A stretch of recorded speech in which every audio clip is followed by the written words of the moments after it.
Hey, welcome back. Now we're going to do the Camelid Sacrum in the shape of a canine. Prehistoric art around the globe.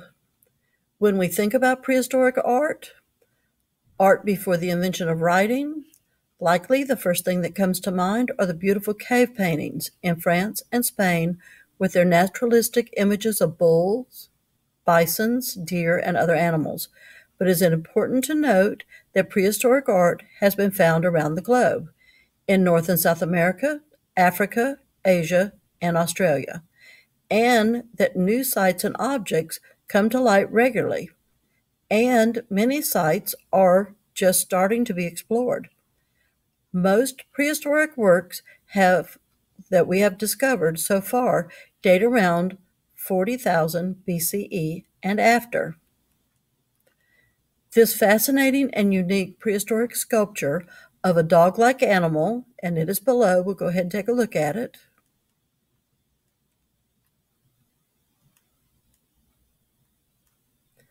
Was discovered accidentally in 1870 in Tequisquiac,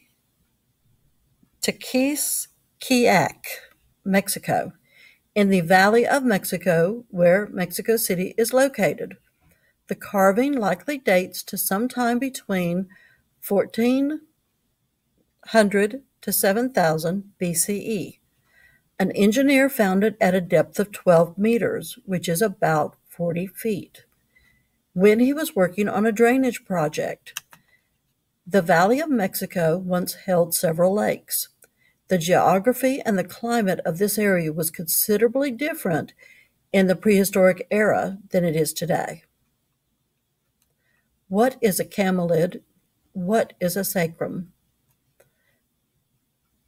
The sculpture was made from a now fossilized remain of a sacrum of an extinct camelid. A camelid is a member of the camelid family. Think camels, llamas, and alpacas. The sacrum is the large triangular bone at the base of the spine. Holes were cut into the ends of the bones to represent nostrils. And the bone was also engraved, although it is very difficult to see in photographs. Issues. The date of the sculpture is difficult to determine because of the stratigraphic analysis that was not done at the find spot at the time of discovery. This would have involved a study of the different layers of soil and rock before the object was removed. Another problem is that the object was essentially lost to scholars between 1895 and 1956 because it was in private hands. In 1882, the sculpture was in the possession of Mariano de la Barcelina. I know I'm mispronouncing that and I apologize. A Mexican geologist and botanist who wrote the first scholarly article on it. He described the object in this way. The fossil bone contains cuts or carvings that unquestionably were made by the hand of man. The cuts seem to have been made with a sharp instrument, and some polish on the edges of the cuts may still be seen. Articular extremity of the last vertebrae was utilized perfectly to represent the nose and the mouth of the animal. So let's go back up real quick and let's look again at this is the camelid sacrum. And then this is what the bone would have looked like without any carvings or anything. And I think it's actually the back. So that would be like the front. This would be like a side view. And then that's a back view. Okay. Barcina was convinced of the authenticity of the object, but over the years, due to the lack of scientific evidence for the find spot, other scholars have questioned its age and whether the object was even made by human hands. One author in 1923 summarized these issues. To allow us to state that the sacrum found in Teguisquiac was a definite proof of ancient man in the area, the following things must be proven. 1.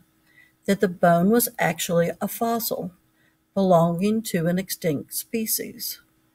We cannot doubt this since it has been affirmed by competent geologists and paleontologists. Number 2, that it was found in a fossiliferous deposit and that it had never been moved since it found its place there. This is not has this has not been proved in any convincing manner. Number 3, that the cuttings of the bone can actually be attributed to the hands of man, and that it can never have occurred without human intervention. This has not been proved either. Number 4, that the carving was made while the species still existed and not in later times when the bone had already become fossilized. Today, scholars agree that the carving and the markings were made by human hands. The two circular spaces that represent the nasal cavities were carefully carved and were perfectly symmetrical and were likely shaped by a sharp instrument. However, the lack of information from the find spot makes precise dating very difficult. It is quite common in prehistoric art for the shape of the natural form, like a sacrum, to suggest a subject, like a dog or a pig's head, to the carver, and so we should not be surprised that the sculpture still strongly resembles a sacrum. Interpretation. Because the carving was made in a period before writing had developed, it is likely impossible to know what the sculpture meant to the carver and to his or her culture.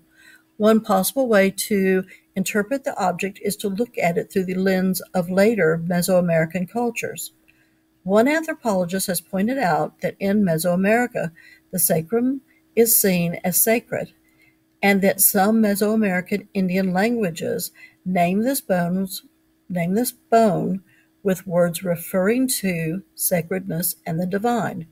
In English, sacrum is derived from Latin, so sacrum meaning sacred bone. The sacrum is also, perhaps significantly for its meaning, located near the reproductive organs. Language and iconic evidence strongly suggest that the sacrum bone was an important bone indeed to Mesoamerica, relating to the sacredness, to resurrection, and to fire. The importance attached to this bone and its immediate neighbors is not limited to Mesoamerica. From ancient Egypt to ancient India and elsewhere, there's an abundance of evidence that the bones at the base of the spine, including especially the sacrum, were seen as sacred. It is appealing as this interpretation is, and the argument the author makes is quite convincing. It is wise to be wary of connecting cultures across such vast geographic distances, though of course there are some aspects of our shared humanity that may be common across cultures. At this point in time, we have no direct evidence to support this interpretation, and so we cannot be certain of this object's original meaning for either the artist or for the people who produced it. And that is the end.